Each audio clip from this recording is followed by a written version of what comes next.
सुप्रभात, मैं डॉक्टर आशा, हिंदी प्रवक्ता, आज आपके लिए लेकर आई हूँ क्षितिज पुस्तक के गद्य खंड से एक पाठ जिसका शीर्षक है मानवीय करुणा की दिव्य चमक और जिसके लेखक हैं सर्वेश्वर दयाल सक्सेना। आज जो पाठ हम पढ़ने जा रहे हैं बच्चों, उसकी विधा है संस्मरण। अब संस्मरण को पढ़ने से पहले हमें समझना होगा कि संस्मरण क्या होता है। संस्मरण होता है स्मृति के आधार पर लिखा जाने वाला लेख, कि जो भी व्यक्ति हमारे संपर्क में आया है उसके बारे में हम कितना जानते हैं या उसके व्यक्तित्व से हम कितने प्रभावित हुए हैं, उन सब चीजों को एक विषय वस्तु के आधार पर एकत्रित करके उस पर लिखा जाने वाला लेख ही संस्मरण कहलाता है। प्यारे बच्चों, हम पाठ शुरू करने से पहले हमें लेखक परिचय से परिचित होना पड़ेगा। तो सर्वेश्वर दयाल सक्सेना का परिचय हमारी परीक्षा में भी आता है, तो हम पहले सर्वेश्वर दयाल सक्सेना जी से परिचित होते हैं। सर्वेश्वर दयाल सक्सेना का जन्म हुआ 1927, जिला बस्ती। कहां पर है वो? उत्तर प्रदेश में। इनकी उच्च शिक्षा हुई इलाहाबाद विश्वविद्यालय में। आकाशवाणी में ये सहायक प्रोड्यूसर के पद पर भी कार्यरत रहे। फिर इसके बाद इन्होंने जब लिखना शुरू किया तो ये सबसे पहले तो हुए दिनमान पत्रिका के उप संपादक और उसके बाद इन्होंने स्वतंत्र रूप से पराग पत्रिका के संपादक के पद पर इन्होंने कार्य किया और 1983 में इनकी आकस्मिक मृत्यु हो गई। तो यहाँ पर हमने देखा कि इनका जीवन परिचय है। अब हम नजर दौड़ाते हैं इनकी प्रमुख रचनाओं पर। इनकी प्रमुख रचनाएं हैं इनकी काठ की घंटियां, इनका बहुत प्रसिद्ध काव्य संग्रह है। कुआनो नदी और जंगल का दर्द, पागल कुत्तों का मसीहा इनका प्रसिद्ध उपन्यास है। लड़ाई और बकरी इनका प्रसिद्ध नाटक है और बकरी इनका प्रसिद्ध नाटक है। और इन्होंने कुछ बच्चों को भी ध्यान में रखते हुए काव्य संग्रह किया है कि बच्चों को जो चीजें अच्छी लगे, जैसे इन्होंने किया लाख की नाक से इन्होंने बाल साहित्य लिखा और एक बहुत ही मजेदार जो आपको बहुत आराम से भी याद हो जाएगा, जिससे याद करने के लिए आपको ज्यादा मशक्कत भी नहीं करनी पड़ेगी, बहुत आसान सा। कौन सा है? भोबो खो-खो के नाम से इन्होंने बाल साहित्य भी लिखा है। और इन्हें एक चीज और ध्यान रखना बच्चों कि इन्हें साहित्य अकादमी पुरस्कार मिला किस रचना के लिए? खूंटियों पर टंगे लोग। तो इन्हें जो साहित्य अकादमी पुरस्कार मिला वो मिला, दोहरा रही हूं, ध्यान से सुनो, खूंटियों पर टंगे लोग नाम से। और यहाँ पर देखिए जो दिनमान पत्रिका थी ना, इस पत्रिका में ये प्रमुख स्तंभकार थे। स्तंभकार किस नाम से ये स्तंभ लिखते थे? चर्चे और चरखे नाम से ये स्तंभ लिखते थे। अब मुझे लगता है कि आपके यहाँ पर एक बार नजर दौड़ाने पे आपको बहुत सारी चीजें तो वैसे ही याद होगी। तो मैं आपसे प्रश्न पूछना शुरू करूं, आप लोग जवाब देंगे ना? चलिए, तो पहला प्रश्न बताइए, सर्वेश्वर दयाल सक्सेना का जन्म कहाँ हुआ? सोचो। बिल्कुल, मुझे उम्मीद थी कि आपने सही सोचा होगा। इनका जन्म हुआ 1927, जिला बस्ती, उत्तर प्रदेश में। और आप बताइए इनकी उच्च शिक्षा कहां से हुई? इलाहाबाद विश्वविद्यालय से। और एक और चीज, ये कौन सी पत्रिका में उप संपादक के तौर पर कार्य करते थे? कौन सी पत्रिका हुई हमारी? देखो बच्चों, दिनमान पत्रिका और प्रमुख संपादक पराग। लेकिन दिनमान के साथ एक और चीज को आप याद रखेंगे। कौन सी चीज? कि ये चर्चे और चरखे नाम से उसमें स्तंभ लिखते थे, कि शीर्षक ये हुआ, लेख लिखते थे। कौन सी पत्रिका में लिखते थे? ये दिनमान पत्रिका में। और रचनाओं में तो आपको, मुझे लगता है कि एक रचना तो आपको बहुत अच्छे से याद होगी। कौन सी? बिल्कुल सही, भोबो और खो-खो, क्योंकि ये बाल साहित्य है।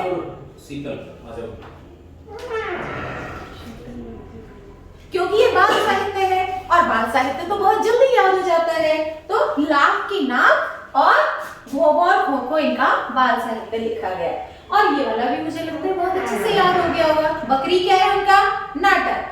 नाटक तो बहुत अच्छे से याद होते हैं हमें, क्योंकि नाटक देखते ही सारी कहानी हमें अच्छे से याद हो जाती है। बकरी इनका नाटक है, लड़ाई इनका कहानी संग्रह है, पागल कुत्तों का मसीहा इनका उपन्यास है और उनके काव्य संग्रह है काठ की घंटियां, कुआनो नदी और जंगल का दर्द। आज जिन व्यक्तित्व को हम पढ़ने वाले हैं वो है फादर कामिल बुल्के। तो फादर कामिल बुल्के के बारे में आज हम पढ़ेंगे कि जिनकी जन्मभूमि थी बेल्जियम शहर, यूरोप का बेल्जियम का रेम्सचेपल शहर, लेकिन उन्होंने कर्मभूमि बनाया अपना भारत को। जिनकी जन्मभूमि कहाँ थी? बेल्जियम। और बेल्जियम का कौन सा वाला शहर? रेम्सचेपल। ये कहाँ पर है? बेल्जियम, यूरोप में। और लेकिन उन्होंने कर्मभूमि बनाया अपना भारत को। जन्म तो उनका हुआ रेम्सचेपल शहर में, लेकिन उन्होंने जो कर्म किए, उनके द्वारा जो भी कार्य किया गया वो किया गया भारत में आकर। हो सकता है कि उनके मन में कभी से ये इच्छा जागृत हुई हो कि मुझे बेल्जियम में नहीं रहना है, मुझे भारत जाना है, और यही इच्छा उनके मन में जागृत हुई, इसीलिए उन्होंने सन्यासी बनने की ठानी। और सन्यासी बनने की इच्छा भी कब आई? जब वो इंजीनियरिंग के तीसरे साल में पढ़ रहे थे। जब वो इंजीनियरिंग करते करते तृतीय वर्ष में आए, तब उनके मन में एकदम से अचानक ये जागा कि नहीं, मुझे तो सन्यासी बनना है, और सन्यासी बनने के बाद भी वहां नहीं रहना है। कहाँ जाना है? भारत। क्योंकि सन्यास धारण करने वाला अगर कोई एक इच्छा बोलता है तो उसकी इच्छा पूर्ण हो जाती है। तो उसने इच्छा क्या की कि मुझे भारत जाना है और भारत जाकर ही अपनी कर्मभूमि बनाना है।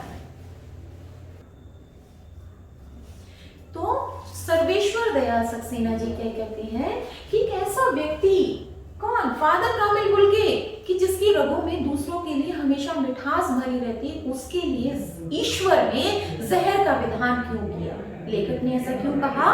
क्योंकि फादर कामिल बुल्के की मृत्यु हुई जहरबाद। जहरबाद क्या होता है? एक जहरीला कोड़ा जिसका जो हमारे शरीर में जहर फैला देता है, इसके कारण उनकी मृत्यु हुई। तो लेखक ये कहते हैं कि एक ऐसा व्यक्ति जो दूसरों के लिए हमेशा प्यार करता है, उसकी रगों में ईश्वर ने ऐसा विधान क्यों किया?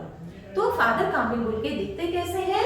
उनका व्यक्तित्व देखते हैं, पादरी की वेशभूषा है उनकी, और एक सफेद जोबे में ढकी हुई उनकी वेशभूषा है, गोरा रंग, नीली आंखें, और बाहें ऐसे जैसे गले खोलकर मिलने को आतुर, कि मतलब उनकी चेहरा देखकर ही ऐसा लगे कि जैसे अभी गले मिलेंगे वो।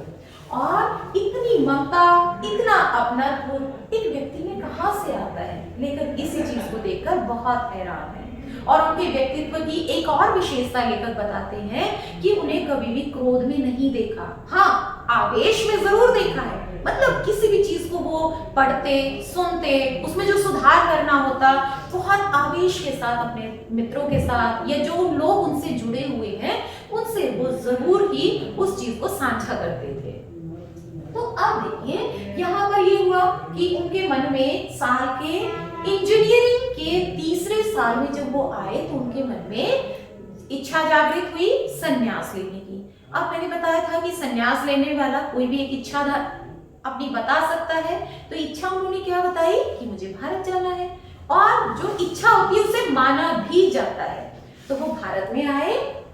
भारत में आने के बाद पहले तो उन्होंने 2 साल तक जीसेट संघ में रहकर पढ़ाई की, फिर 9-10 साल तक वो धर्माचार की पढ़ाई करते रहे, फिर उसके बाद बीए किया। देखिए आप, उनकी कर्मभूमि भारत थी, लेकिन भारत के प्रति प्रेम देखिए। इंजीनियरिंग की पढ़ाई के तीसरे साल में आने के बाद उन्होंने दोबारा से पढ़ाई शुरू की, बीए किया, इलाहाबाद से उन्होंने एमए किया, शोध प्रबंध लिखा। शोध प्रबंध किस नाम से लिखा उन्होंने? राम कथा उत्पत्ति और विकास के नाम से। और यहाँ पर ये देखिए शोध प्रबंध भी लिया उन्होंने।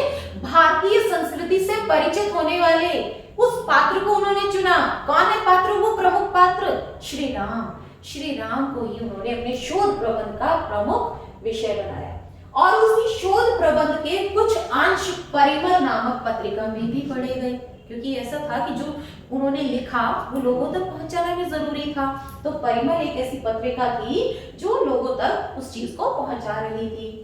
आगे है मातरलिंग का एक प्रसिद्ध उपन्यास है, किस नाम से?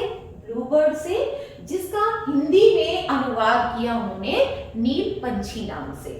फिर उसके बाद वो सेंट जेवियर कॉलेज रांची में हिंदी और संस्कृत दोनों विभागों के विभाग का अध्यक्ष भी रहे। और उनका हिंदी के प्रति इतना राष्ट्र प्रेम झलकता है कि हिंदी की उपेक्षा करने वालों पर वो झुंझलाते बहुत ज्यादा थे।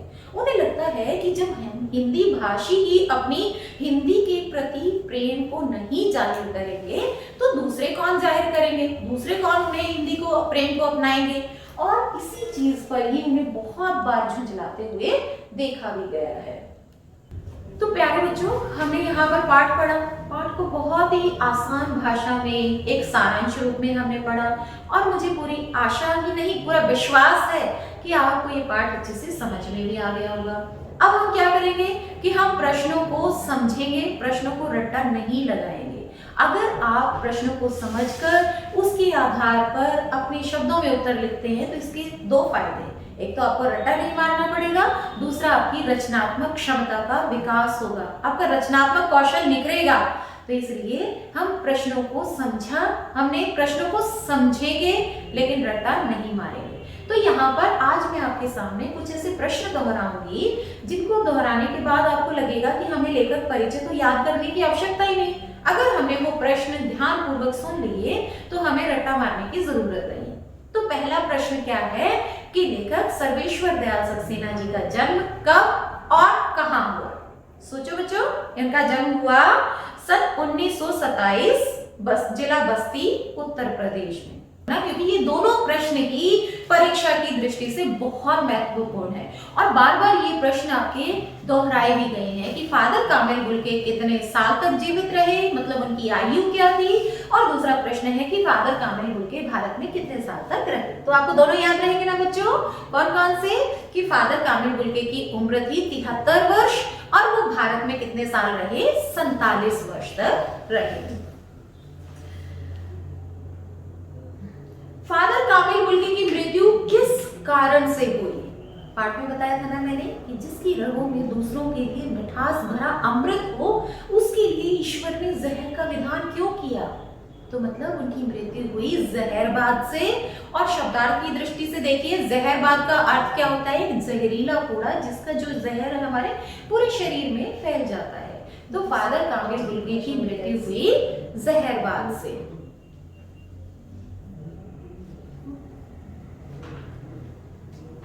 और उनकी मृत्यु कब हुई?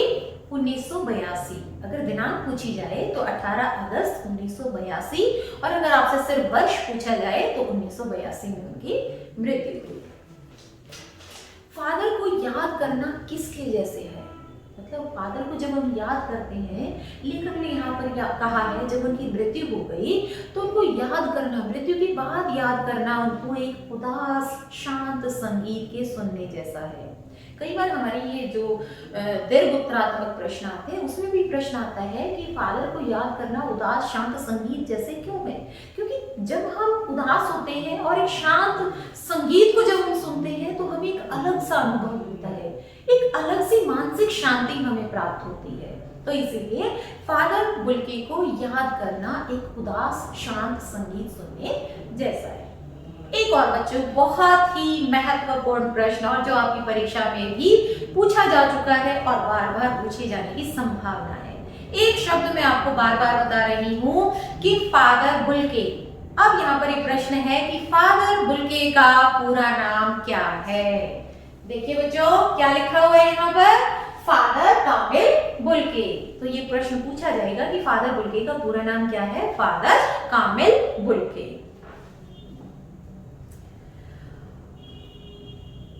उनके निधन पर मसीही विधि से संस्कार किसने किया? फादर पास्कल ने। ये प्रश्न भी बहुत बार आया, इसे भी ध्यानपूर्वक सुनो कि फादर पास्कल ने मसीही विधि से उनका अंतिम संस्कार किया। फादर बुल्के ने कौन से वर्ष में अपनी पढ़ाई छोड़ी थी?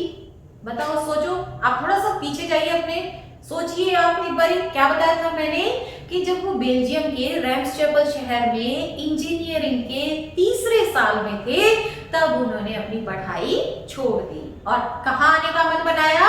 भारत आने का। तो प्रश्न हमारे दो हो गए कि ये कौन से वर्ष में पढ़ाई छोड़ी, और दूसरा प्रश्न हुआ कि उन्होंने अपनी कर्म भूमि किसे बनाया? उन्होंने भारत को अपनी कर्म भूमि बनाया।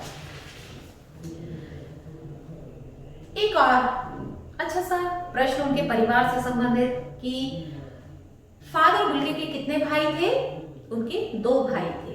जैसे मैंने बताया ना कि एक भाई तो वही व्यवसाय करता था और दूसरा भाई उनका वही पादरी हो गया था। वो अपनी चिट्ठियां किसे दिखाते थे? उनके अभिन्न मित्र। अभिन्न मित्र कौन थे उनके? डॉक्टर रघुवंश को। डॉक्टर रघुवंश को वो अपनी चिट्ठियां दिखाते थे। और एक प्रश्न की शोध प्रबंध में जो वो लिखते थे, जब मैंने आपको उसको हिंदी प्रेम के बारे में बताया, तो कौन सी पत्रिका में उसके अंश छपते थे? परिमल एक मासिक पत्रिका थी, उसमें वो उसके अंश छपते थे। फादर को याद करना किसके संकल्प से भरना है? कर्म से। मतलब उनसे बात करने पे ऐसा लगता था कि बस कुछ काम करना है। और फादर बुल्के भी ऐसे थे कि उनको क्रोध करते हुए कभी नहीं देखा, लेकिन उनको आवेश में जरूर देखा है। किसी के भी अगर वो लेख पढ़ते थे तो उसे तुरंत सुधार करने के लिए उनमें एक आवेश रहता था, कर्म करने का एक जोश भरा रहता था। और फादर को याद करना मतलब उनकी मृत्यु के बाद जब उनको याद करना किसके जैसा है? निर्मल करुणा के निर्मल जल में स्नान करने जैसा है। तो बच्चों, यहाँ पर हमने प्रश्नोत्तर किए, हमने बहुत आसान तरीके से पाठ का सारांश भी किया, हमने प्रश्नोत्तर भी दोहराए और हमने लेखक परिचय भी बहुत विस्तार से यहाँ पर किया और लेखक परिचय से संबंधित उनकी रचनाओं को हमने ध्यानपूर्वक सुना। तो मुझे आशा ही नहीं, पूरा विश्वास है कि आपको ये पाठ बहुत अच्छे तरीके से समझ में आ गया होगा। तो चलिए, यहीं पर हमारा पाठ समाप्त होता है। धन्यवाद।